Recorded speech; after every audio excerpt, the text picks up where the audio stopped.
What is trending in the streets of social media at the moment is what matters right now. Ladies and gentlemen, I welcome you back to my YouTube channel. Today your boy Tinoti Nambewe has got burning news, burning story that is trending, that is making waves in the street of social media, and it is causing traumatic aroma to be smelled by the citizens of Zimbabwe as the term of His Excellency President Mnangagwa has been extended. Ladies and gentlemen, before we start talking about today's story, I need you to subscribe, like, comment and share on this video, and also turn on the notification bell if you are new, so that whenever I upload a new video you get a notification. What are we saying? Mnangagwa's term limit to be extended to 2030 and will be elected by MPs, not the people.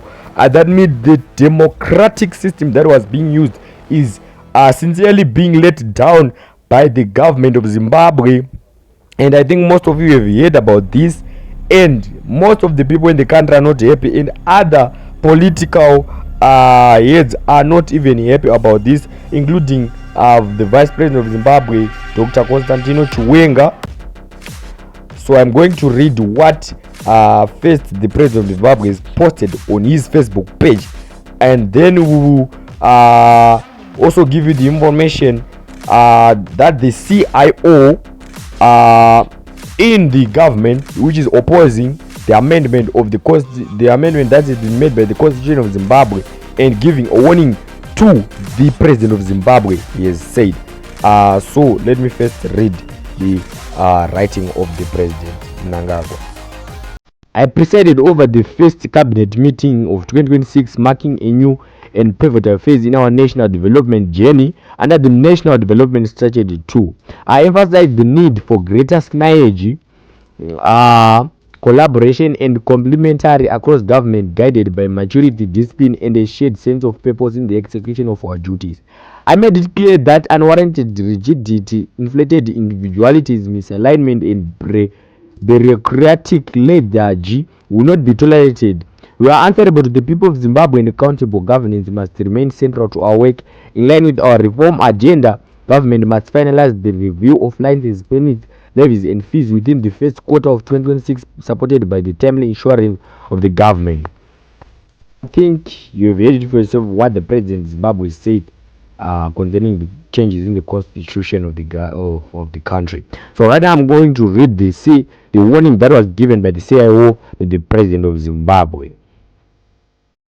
A highly sensitive internal memorandum from Zimbabwe's Central Intelligence Organization has reportedly issued a stark warning to President Mnangagwa, advising against proceeding with the controversial constitutional amendments spearheaded by the Justice Minister Ziyambi. The leaked document, which has ignited intense debate within political circles, suggests that the proposed changes extend far beyond the initial mandate of the ruling ZANU-PF party and could fundamentally alter the nation's democratic framework. The revelations come at a time when Zimbabwe's political landscape is already fraught with tension, with the cabinet having recently approved draft legislation that seeks to extend presidential and parliamentary terms from 5 to 7 years. This move, if successful, would allow President Mnangagwa to remain in office until 2030, bypassing his constitutionally mandated departure in 2028. The Justice Minister Ziyambi is the architect of this contentious Constitution of Zimbabwe Amendment Number 3, Bill 2026, which has been described by the critics as a significant step toward consolidating power and undermining democratic accountability. The leaked CIO memo reportedly described the proposed constitutional changes as a fundamental transformation of Zimbabwe's democratic framework. Specifically, the intelligence body cautioned against the removal of direct presidential elections as currently provided under Section 92, read together with Section 158 of the Constitution. The memo reportedly states this is a fundamental transformation of Zimbabwe's democracy, altering the source of the executive legitimacy. The intelligence report further argues that the proposed changes go beyond the scope of ZANU-PF's own resolution number 1, which merely called for the extension of President Mnangagwa's tenure to 2030 within the existing constitutional framework. The CIO memo explicitly states Resolution number 1 sought continuity with the existing system, not regime change for the system itself. This is a monumental, unauthorized policy shift. This suggests a significant divergence between the party's initial intent and the far-reaching implications of the proposed bill. Concerns were also raised the argument proposal to extend parliamentary term, with the CIO reportedly describing these as major constitutional changes introduced without border party debate or a clear mandate. Furthermore, the memo highlights worries over provisions that would shift voter registration and delimitation powers from the Zimbabwe Electoral Commission (ZEC), including control over the voters' roll. The intelligence body contests that such changes represent an expansion beyond the party's stated objective, asserting that the bill has been unlawfully expanded into a wholesale constitutional revision that flagrantly violate the specific narrow mandate.